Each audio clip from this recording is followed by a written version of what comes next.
After listening to me today, you might want to set another alarm. One is to wake up, which most people already done that. Another one is to remind yourself that it's time to put your phone down and go to bed. My name is Piyakorn Joy and I'm here today to convince you that if you want to improve your wealth, your health, and your relationship, sleep is your number one priority. Peter Drucker teaches that if you want to be success, you need to be efficient and effective.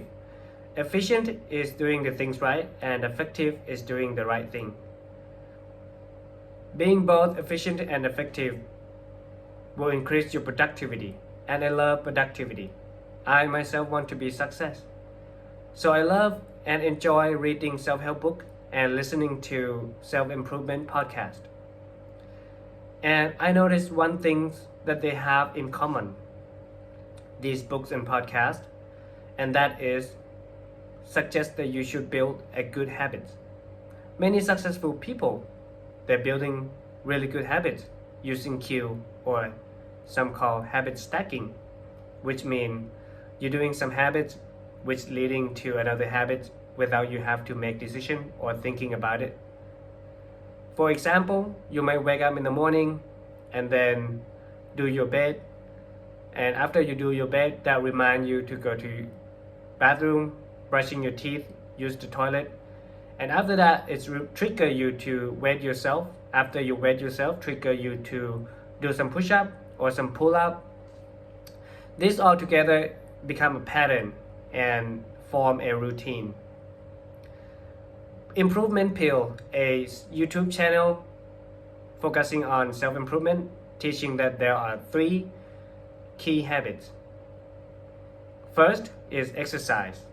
Second is reading or learning. And third is meditation.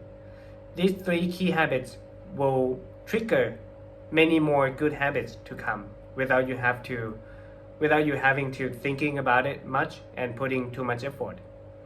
After learning about this, I start setting goals to develop my habits of readings and exercising and meditation.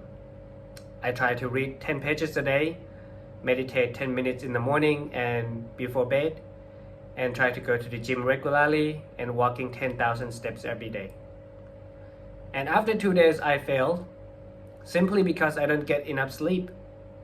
I wake up totally different person. I just want ice cream for breakfast.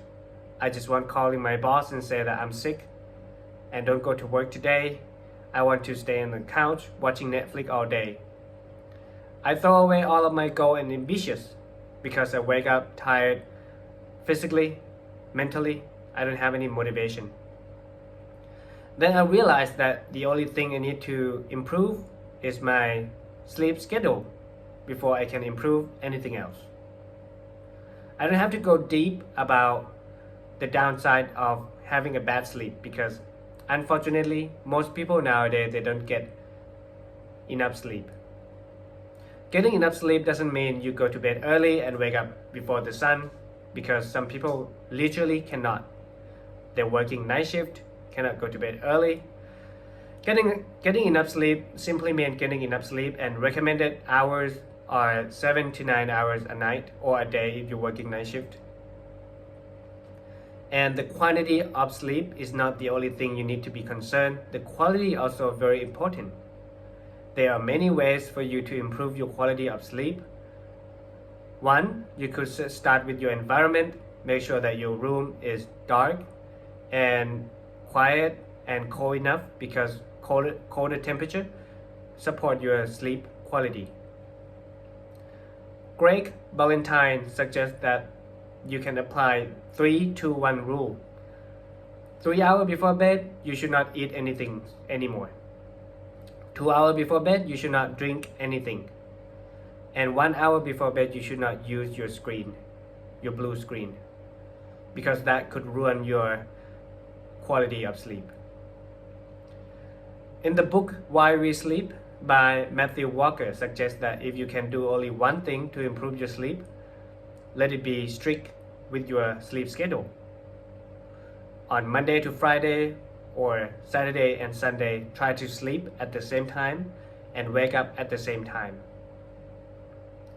This is not easy, trust me, because many people go to work in the morning and after a long day of working, come back home and still need to make sure that you have done all the tasks necessary. Some people have homework to do while working full-time job, put your kid to bed, and finally after all of that responsibility done, you got time for yourself, and that time you should spending preparing yourself to go to bed. But instead, you scrolling, watching TV, ordering some fast food to eat before bed because you know that if you go to bed now, you will wake up and do all of that again, and you would hate it. This actually have a term called revenge bedtime procrastination, tweeted by Taiwanese journalists. It's funny because that's happened to me, and I'm sure many people related to it. Imagine the best smartphone that don't have any battery, or the fattest car without a fuel. It is yourself, the best version of yourself without sleeping. You cannot function properly, or you cannot function at all. So if you are someone like me who want to balance yourself, want to improve your health while trying to invest and become financially free one day, and trying to improve your relationship with your family and your friend, I recommend you to put your sleep schedule as your top priority. Thank you.